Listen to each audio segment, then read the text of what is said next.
despair, you are like a ray of hope. Good morning, AICS students. So we're here for another guidance webinar entitled Positive Living and Well-Being, Minding Your Mind During COVID-19. Ayan. So title pa lang, parang interesting talaga, di ba? Okay. So ano bang objective ng seminar natin today? So the objective of our seminar is to give students the opportunity to bounce forward by applying a growth mindset to new ways of learning and living that we experience. So especially nowadays na super dami ng mga negative na nangyayari sa ating surroundings. So alam namin na napaka-importante ng webinar na to para ma-share sa inyo kung ano yung mga dapat gawin at isipin, especially during pandemic. And so with me is the guidance counselor of Tarlac, Miss Rheng Enriquez, and the guidance counselor of Taytay, Sir Jhem Villagracia. And I'm Ma'am Lhen Perez, the guidance counselor of Caloocan, and presently the head of guidance department.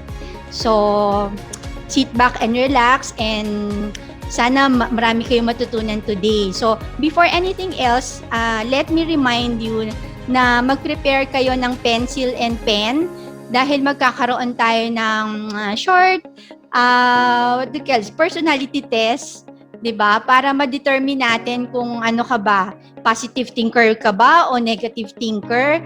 So tingnan natin at the end of the seminar. So iko-conduct yan ni Sir Jhem para malaman nyo, 'di ba? Ngayon pa lang kung ano ka ba, positive or negative thinker. Ayan, so super excited na ba kayo? So ayan, magsisimula na po tayo.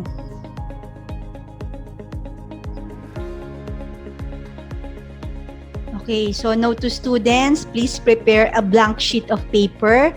There would be a mini personality test at the end of this webinar. Okay, positive living and well-being, minding your mind during COVID-19. Okay, first we have to define what positive thinking is. Okay, a positive thinking is an attitude that pushes you to expect good and desired result. Okay, it helps you in creating and transforming energy into reality. Positive mindset helps you to seek happiness, health, and a happy ending regardless of the situation. And lots of successful people have recognized positivity as the key to success. It changed your personal and student life. Thus, in the tough situations, people ask you to think positive. So, lagi natin naririnig yan. So, pag medyo down tayo, di ba, may problema tayo, may mga hindi magandang nangyari sa atin, ito yung lagi natin naririnig sa ating mga friends. Okay? Matatapos din yan. Think positive. Baliwala lang yan. Kaya mo yan. Positive lang. Yan yung mga usually naririnig natin. Now, you may have keenness to know what makes positivity a must for you to meet success. So let's learn some benefits of positive thinking. So in this seminar, malalaman natin yung mga positive thinking techniques, okay, and how to cope dun sa mga nangyayari sa ating ngayong COVID-19. So nandito kaming tatlo, ni Ma'am Rheng, ni Sir Jhem, para i-orient kayo or medyo, 'di ba, turuan kayo, 'di ba, how to have a positive mindset. Okay. Some positive thinking techniques includes, number 1, encourage positivity at the start of the day. Ayan, so paggising pala dapat, positive agad tayo. Kasi minsan yung iba sa atin, paggising, cellphone agad, basa agad ng mga news feed, diba? So minsan nakakabasa agad tayo ng mga negative na mga news. So nagiging cause ito para hindi maganda yung start ng day natin. Ayan. So, at times, you may encounter something unfavorable in the morning, sabi nga. So, this undesired thing may instill bad thoughts in your mind. So, these thoughts may carry with you all day. So, as a result, you may keep thinking negative all day. Ayan. So, yan na. Buong araw na. Bad trip ka na. Di ba? Hindi na mautusan ni nanay, ni tatay, ni ate, ni kuya kasi medyo bad mood na siya. Umagang-umaga pa lang. So encouraging positive thoughts is the key to success in such a situation. You must make yourself remember that negative thoughts are not helpful. So hindi nakakatulong yung mga yan. And it may not help you in having a positive day. So sa umaga pa lang dapat okay na agad yung mindset natin. Focus on the good things and try you more. Okay, so difficulties and life run parallel, sabi nga.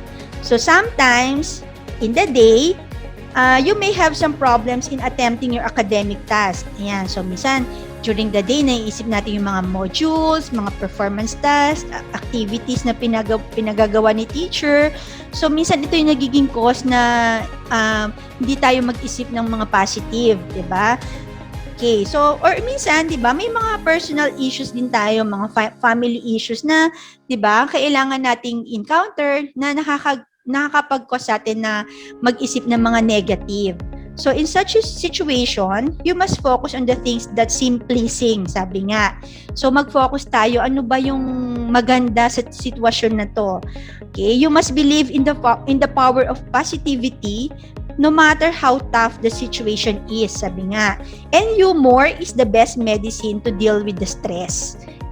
Hence, you must try reading or watching some comedy film if stress troubles you. So moreover, you must meet some friends to chill out your mind. So since nowadays, di ba, bawal lumabas. Sabi nga, kahit mag-comply ka, bawal pa rin lumabas.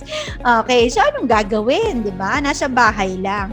So, siguro with your family, di ba? And even sa mga friends nyo, pwede kayong mag-video call.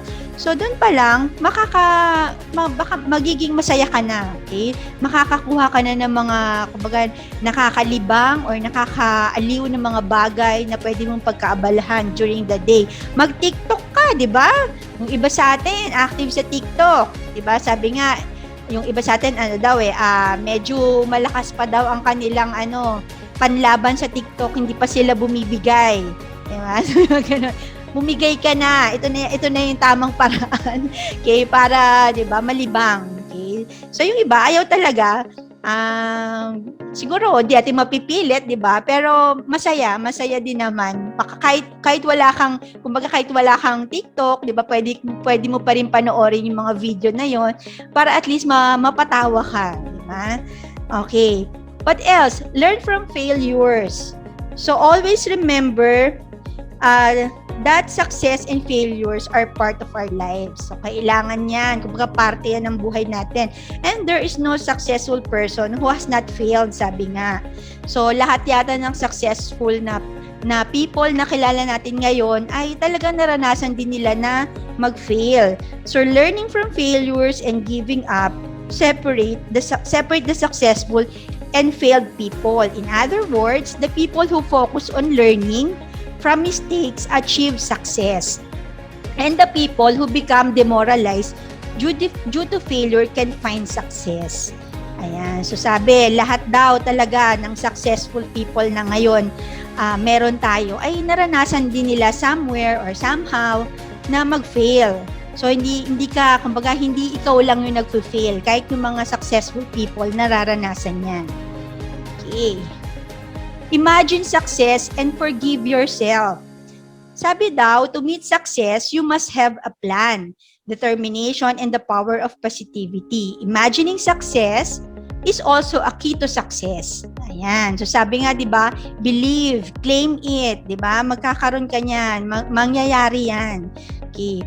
Moreover, it may also motivate you to achieve your goals. Thus, you must try to visualize. Yan. I-visualize mo daw what you want to achieve in life. You should imagine your roadmap to success. Kailangan may mga plano ka. You must imagine the difficulties and ease you may have in the search for success. Ayan. So, matatapos din yung mga bagay na pinoproblema natin ngayon. Okay, you may have some regrets about some personal issues, and it may freeze you if you try to overcome those regrets. But in this way, it may affect your progress much. Okay, so the ideal thing daw is to learn to forgive yourself. So in such a situation nga, you must pat your back, 'di ba? So tapikin mo yung sarili mo, 'di ba? Okay lang 'yan. Matatapos din 'yan, ha? May mga ganon. So effective 'yon, nakakatulong siya. It will prove key to success for you as you will overcome the regrets. Okay, wag masyadong i-blame yung sarili nila or sarili nyo. Stay focused on the present. So wag masyadong, 'di ba, mag-overthink. Okay, you may have some worries about some past or future things. So this leads you not to give needed focus on the present. So kakaisip mo ng mga nangyari or yung mga hindi pa nangyayari, mangyayari pa lang. Nakakalimutan mo nang mag-focus dun sa present situation. So, not giving time to the present leads you to many mistakes. Okay? So, the result is you find yourself stuck sorting mistakes from the past and worrying about the future. Yan na, nawawala na yung focus mo. So, present moment is the best moment to live, sabi nga. So, focusing on the present will help you in taking the right steps in everything. Tandaan nyo yan. So, taking right steps is the key to success. And that is what you want ultimately. So, lahat tayo yan ang gusto, di ba? So, makarating tayo dun sa dulo, sa success. So, paano yun gagawin? Mag-focus ka sa present. Okay? Make positive friends and mentors. Nako, avoid toxic people. Nasa paligid yan. Tumingin ka sa kanan, meron. Tumingin ka sa kaliwa, meron pa rin. Harap, likod. Nakapalibot lang yan. Diba? So, we will also recommend you to stay in the circles that are positive. Syempre, diba? So, kailangan napapaligiran ka ng mga positive para mahawa ka rin, maging positive ka rin. So, you must try to make friends who have power of positivity. Furthermore, you must have mentors who will help you in learning from your mistakes. So, they must show you the right way to do a certain thing. So, kailangan syempre may mga mentors ka rin. Maybe your friends or relatives or yung mga teachers mo or even, syempre maganda rin yung mga guidance counselors nyo na mag-guide kayo or makakapag-advise sa inyo or makakapag-suggest sa inyo na mga dapat yung gawin if ever na, di ba, may mga problema kayo na kinakaharap. So, ang AICS guidance counselor, yan, open yan, di ba? So, advantage kung FB friend nyo si guidance, si ma'am, si sir, para at least, di ba, you could PM them kung kailangan nyo ng help. Andyan lang kami, andito lang kami para sa inyo. So, kahit wala tayong face-to-face, ayan, nandito kami lagi para sa inyo. Okay, next topic. Ayan, positive thinking just means that you approach unpleasantness in a more positive and productive way. So you think the best is going to happen, not the worst. So lagi mo ina-anticipate yung magandang mangyayari, hindi yung pangit na mangyayari. Okay, so what is self-talk? Ito, yung iba sa atin, baka na-master na to, di ba? In front of the mirror, kinakausap niyo yung sarili niyo. Okay, so ako master ko na to. Okay, kahit walang mirror. Okay. So what is self-talk? Self-talk is our inner voice that goes on inside our heads throughout our waking hours. Yan. So, ito syempre, nagsi-self-talk tayo pag gising. Mahirap naman kung natutulog tayo tapos nagsasalita tayo, di ba? Nakakatakot yun. So, syempre, gising tayo. Kinakausap natin yung sarili natin. Oh, Lhen, ano na, tama pa ba yung ginagawa mo? Di ba? Baka sakali, dapat ihinto mo na yan or what else, whatever. Okay, so ganon. Kailangan pinapractice natin yon. So, positive self-talk is when we talk to ourselves in a reassuring, kind, and more optimistic way, diba? So, kailangan positive pa rin, diba? Huwag kang maging hard sa sarili mo, diba? Baka mamaya, puro negative yung sinasabi mo sa sarili mo. Siyempre, kung ano yung sinasabi mo, yun yung naisip mo, yun yung ginagawa mo, puro negative din. So, kailangan, pag kinakausap mo yung sarili mo, in a positive way, optimistic way. Okay. Our inner voice that we may or may not be aware of, self-talk is entwined with our emotions. Yan. So, kung ano yung sini-self-talk natin or sinasabi natin sa sarili natin, yun din syempre yung nararamdaman natin. It is also the way our brain processes our experiences. Combining our conscious thoughts with our conscious beliefs and cognitive biases. O, di ba? Okay, kung ano yung naiisip natin, syempre, yun yung ginagawa natin, di ba? So, kailangan lahat yun. Okay? Kumbaga, consistent, positive lahat. Okay. How to take advantage of your inner voice. So, paano ba itong magagamit talaga ng todo, ng maganda? So, a useful tool in boosting your confidence. Ayan, yung inner voice natin. Identify your strength and praise yourself for what you achieve as part of your self-talk.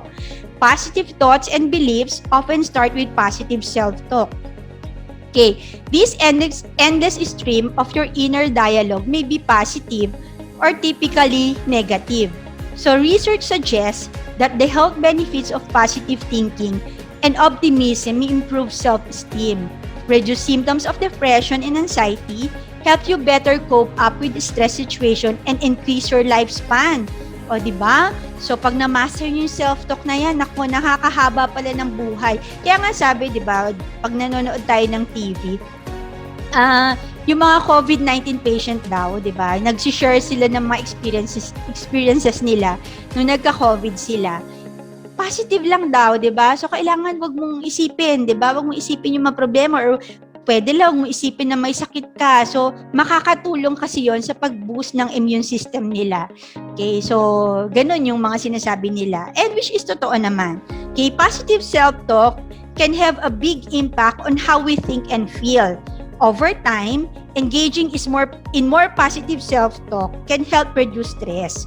Yan, sabi nga, improve self-esteem, increase motivation, inspire productivity, and improve overall mental and physical health. Ayan, maganda nga pala, di ba? So sabi din, there are 4 forms of self-talk. Kaya naman, ito naman ay negative self-talk. So ito yata yung mga hindi natin dapat na i-practice kasi hindi siya makakatulong.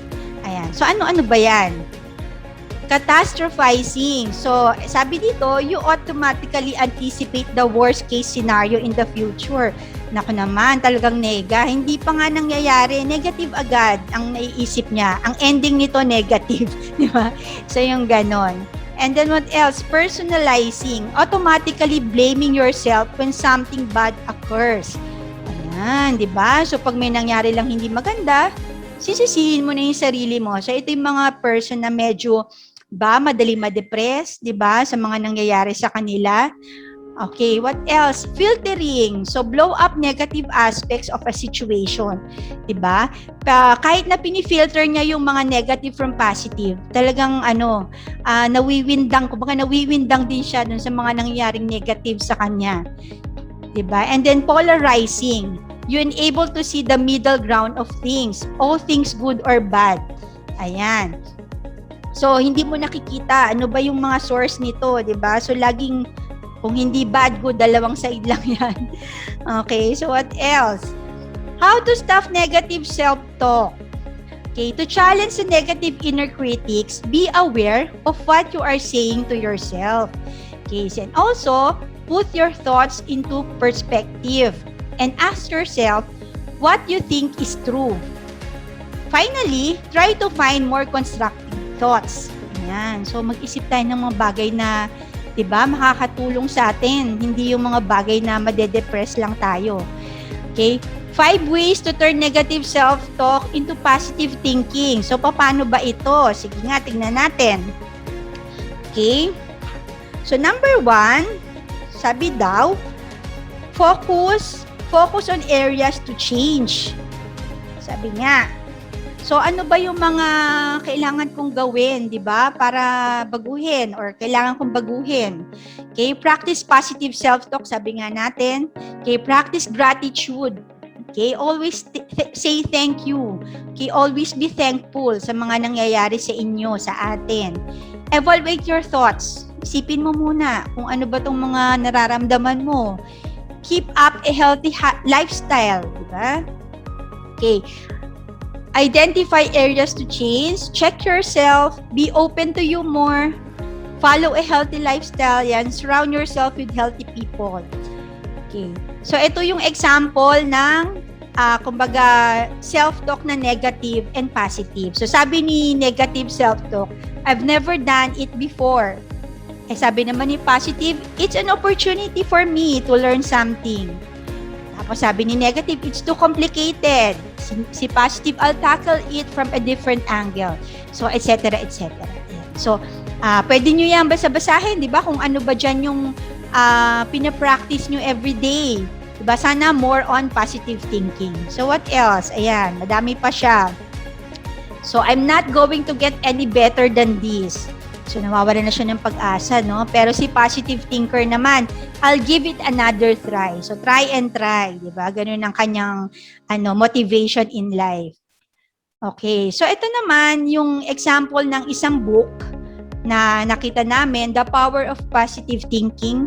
Okay, this book uses positive case stories and practical self-help advice to demonstrate the advantages of positive thinking. So siguro pag nakita nyo to, di ba? Grab it, makakatulong ito sa inyo. Okay, to summarize, have faith in yourself, have peaceful mind. A peaceful mind is a key. Don't fret, break the worrying habit, believe you can, empty the mind, refill your mind. Ayan. Use the power of prayer. Napaka-importante yan sa panahon ngayon, di ba? Lagi nating i-practice ang power of prayer. Increase your energy, di ba? Dispose of guilt and fear. Choose to be happy. Nako, mas masaya ang maging masaya. Sabi nga, expect the best. Keep yourself busy. Madami po tayong pagkakaabalahan. Nakapanood natin yan, di ba? Yung mga nung pandemic, naging plantito-plantita. Yan, natutong kung ano-anong mga hobbies na discover nila na meron pala sila. Okay? Pray practically and imagine imaging God as a partner. So, kailangan laging kumbaga isa-isip natin na si God lagi lang nandiyan sa tabi natin. Lagi natin siya ang ka-partner natin. So siguro walang imposible pag nandiyan ang Diyos. So kailangan lang mag-pray, di ba? Kailangan lang tayong magpasalamat at tumawag sa kanya lagi. Lagi lang siya nakikinig. Okay? Okay, so 7 reasons positive emotions are good for your heart. Aba, may benefits pala talaga ang pagiging positive thinker. Number 1, laughter makes blood flow more freely. Aba, okay, di ba? So, okay pala yan. So, hugs release oxytocin and remove stress from the body. So, kailangan natin yan, di ba? Hug. When you meet someone that your heart goes crazy for, your heart gets a workout.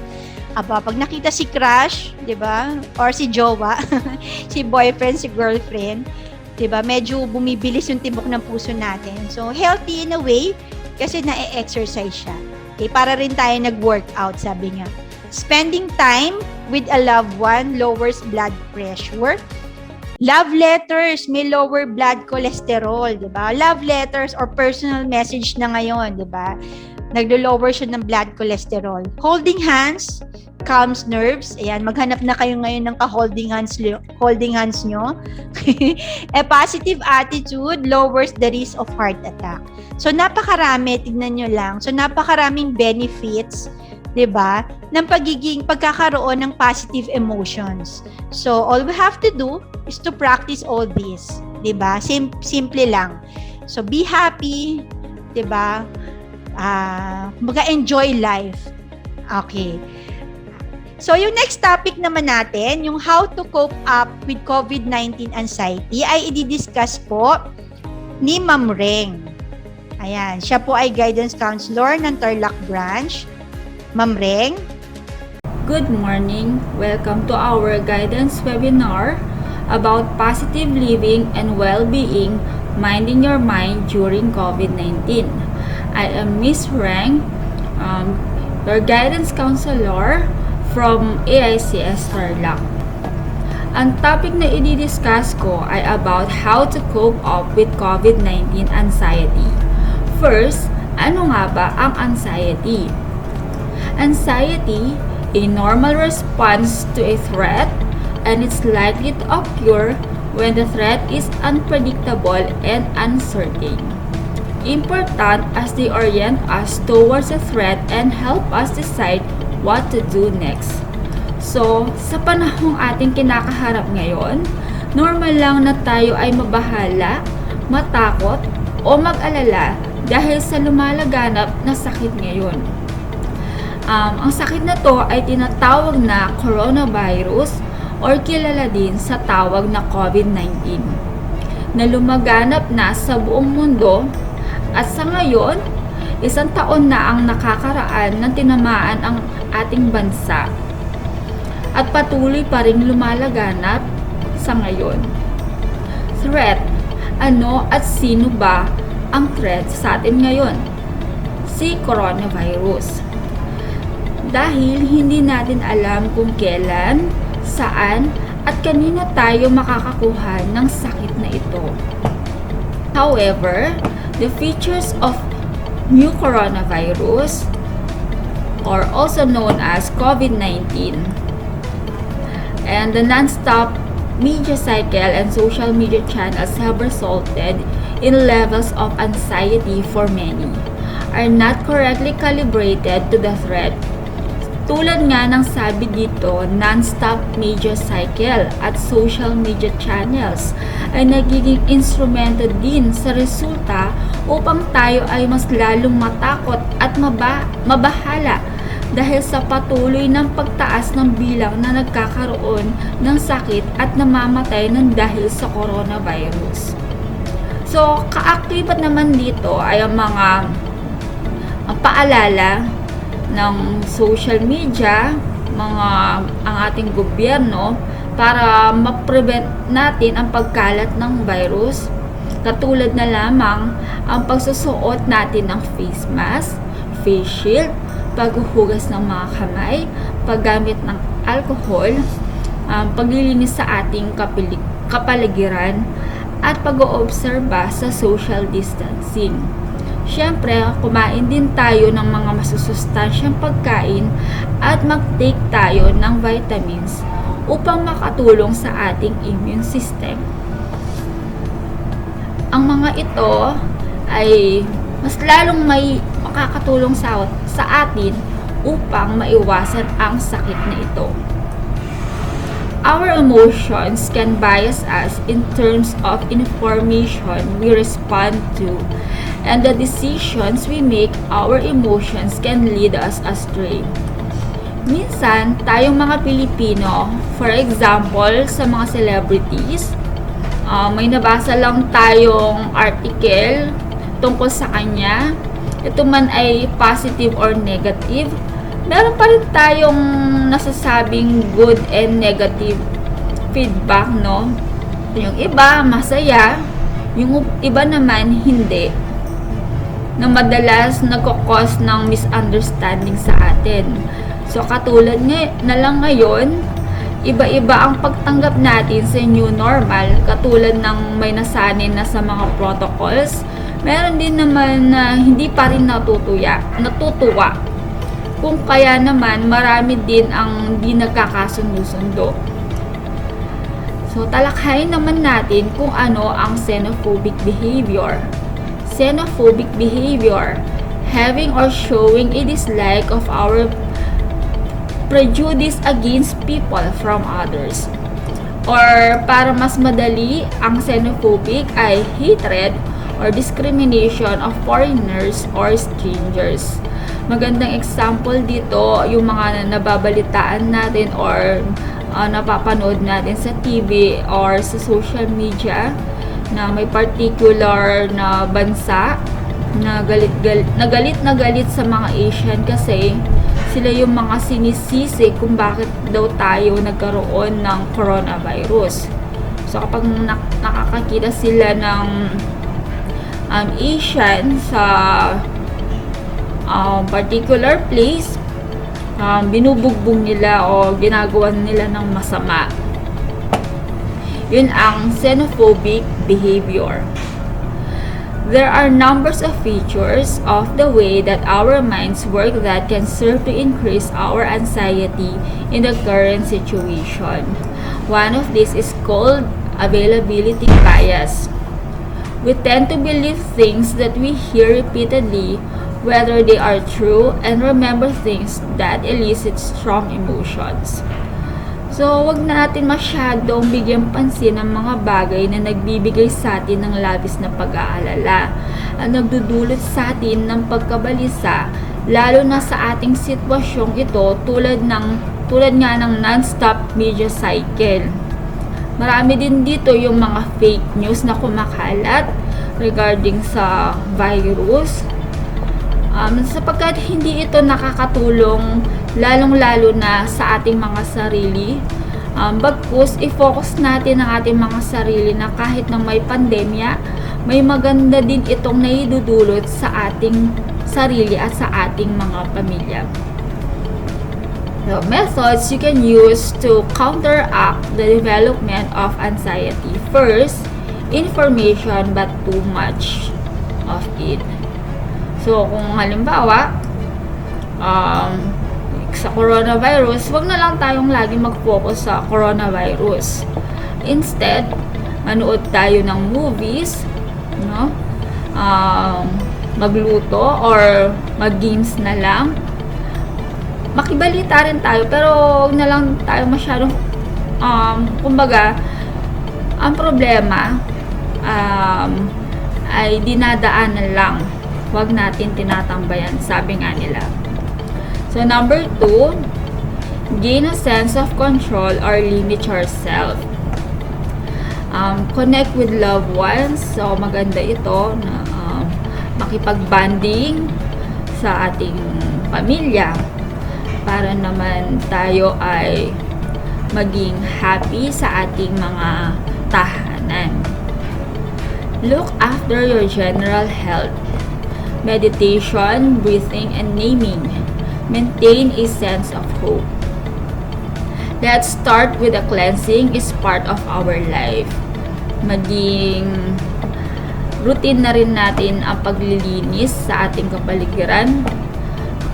And lagi mag-sanitize and disinfect.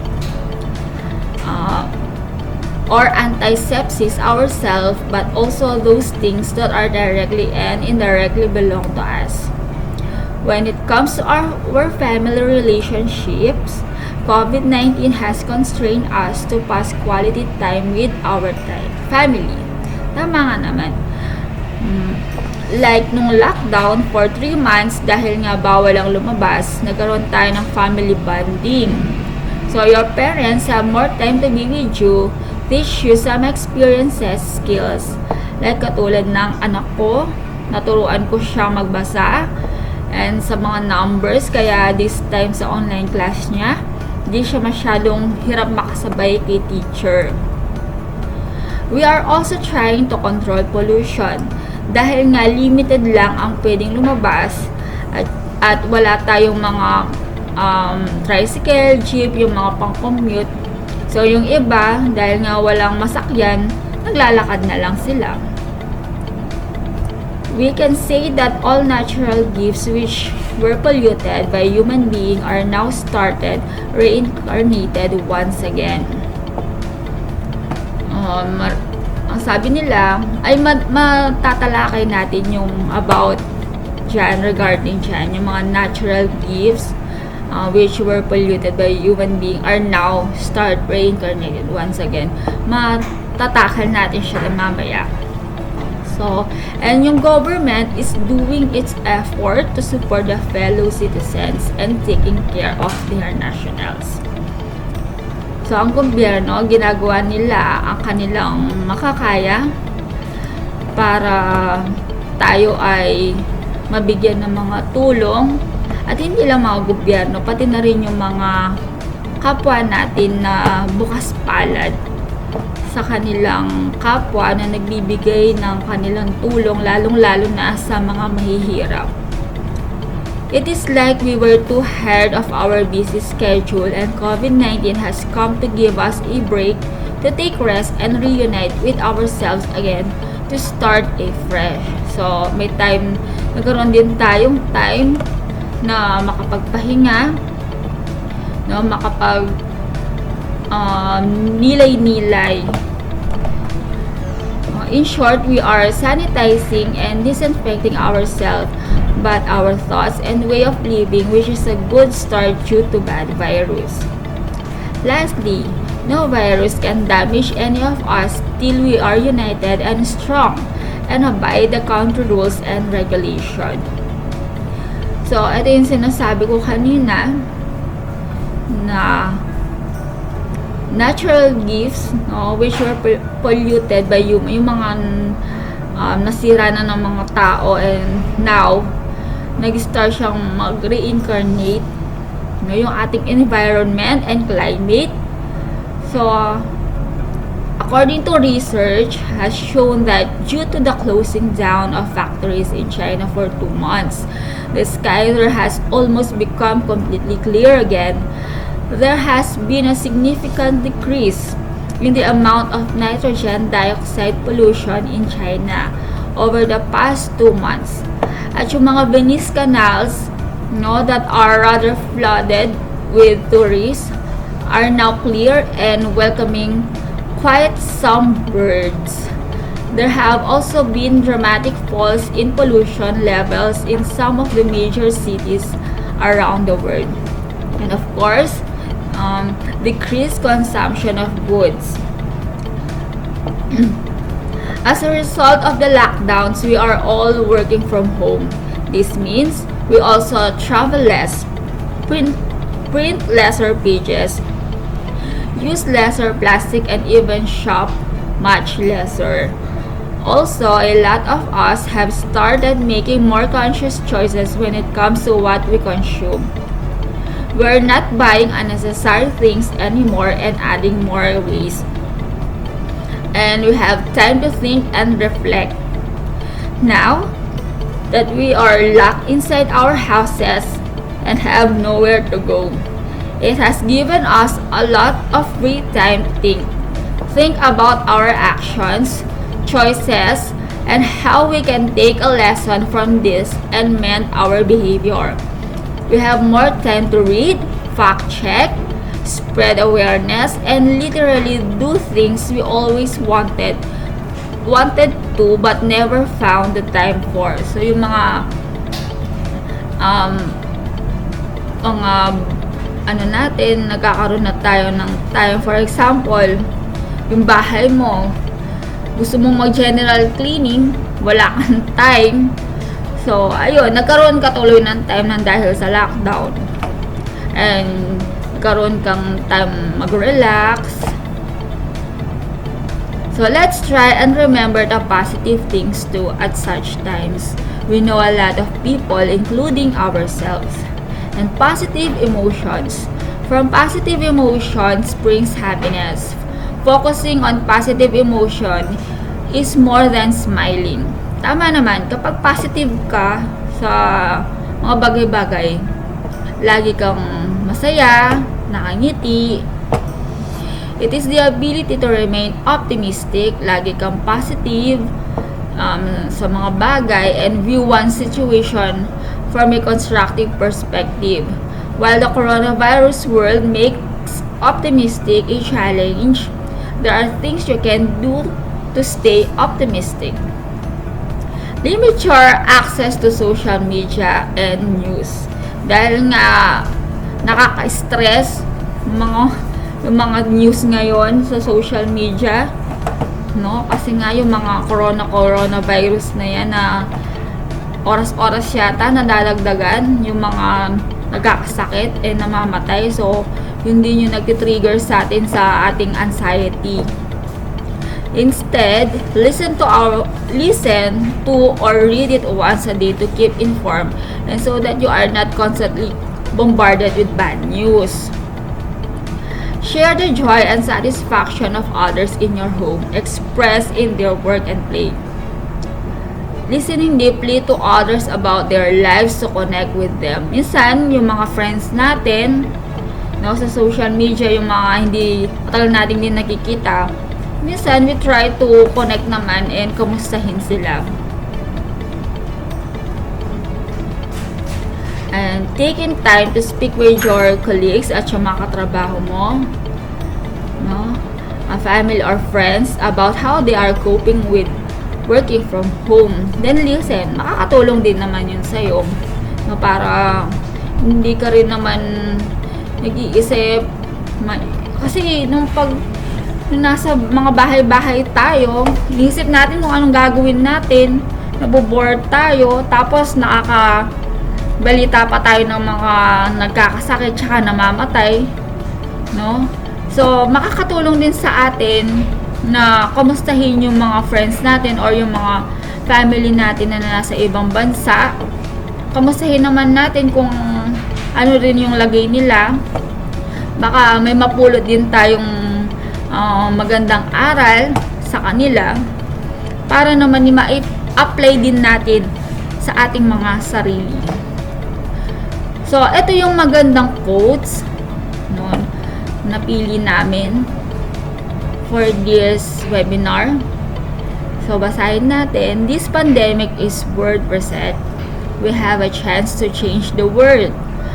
What is has proven is no matter what your religion, no matter what your politics, no matter what your job status, we are all brother and sister in the world together. Human kindness has come out in so many ways. So, sa pandemic ngayon, kahit na lalo na nung time ng lockdown, marami ang nawalan ng trabaho, ng hanap buhay, mga napauwi sa ibang bansa, pagdating nila dito, wala silang trabaho. So, may mga nakita natin yung mga kababayan natin na bukas palad, na willing tumulong, lalo na sa mga kapatid natin na mahihirap, no? At sa mga frontliners natin na sila ay nagbuwis buhay na kahit na alam nilang ang coronavirus ay napakadelikado sa kanilang kalusugan at para sa kanilang pamilya, no? Nagbubuhos sila ng buhay para sa atin, sa lahat, sa kababayan natin. Nakita natin na kahit na nagkaroon ng pandemic na ito, marami pa rin sa ating mga kapwa Pilipino ang may mabubuting puso, no? Sana kahit matapos na itong pandemic na ito, marami tayong natutunan, no? Maging positive tayo lagi, alang-alang lang sa ating mga pamilya, sa mga taong umaasa sa atin. Lagi nating sundin ang mga protocols ng gobyerno para hindi na lumaganap ang coronavirus. At sana, we hope na yung mga vaccine at mga dinedevelop pang mga gamot ay mas lalo pang makatulong para mapuksa na ang coronavirus. So, stay positive in every situation and everything you do. Never stop trying. Have faith. Don't stop due to failure. Ang pinakamahalaga po sa atin ay manalig at lagi po tayong mag-pray kay God na sana makabalik na po tayo sa normal nating pamumuhay. Alang-alang po sa ating mga supling at sa mga darating pang henerasyon po natin, no? That's all, guys, no? Thank you very much and stay safe. Bibigay ko na po ang next topic kay Sir Jhem. Thank you po. Positive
our guidance webinar. Hope you guys learned about our webinar session, the importance of positivity amidst what we currently facing right now.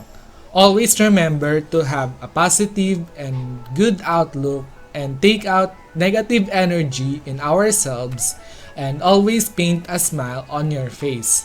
Ibabalik ko na po kay Ma'am Lhen Perez, ang guidance head ng AICS Guidance Department at Guidance Counselor ng AICS Caloocan Branch.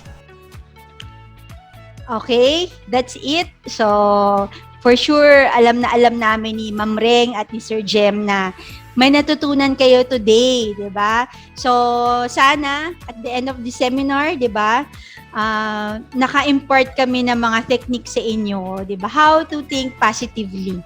Ayan. So, for sure, kayang-kaya natin labanan lahat ng mga darating sa buhay natin basta maging positive lang tayo.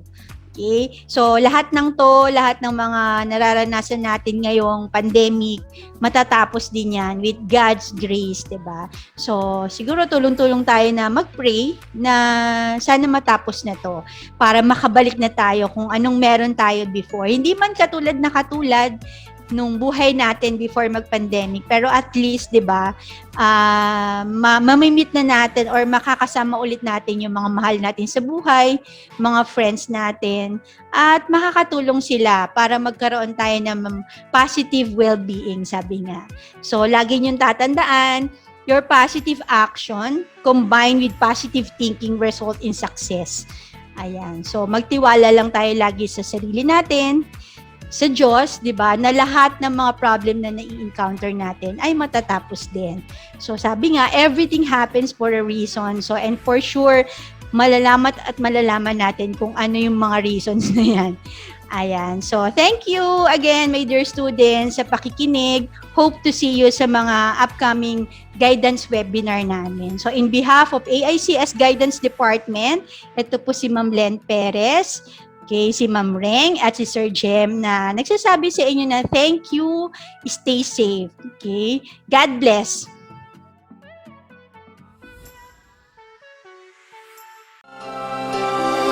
AICS, you will be the gateway to our future. AICS, show us how.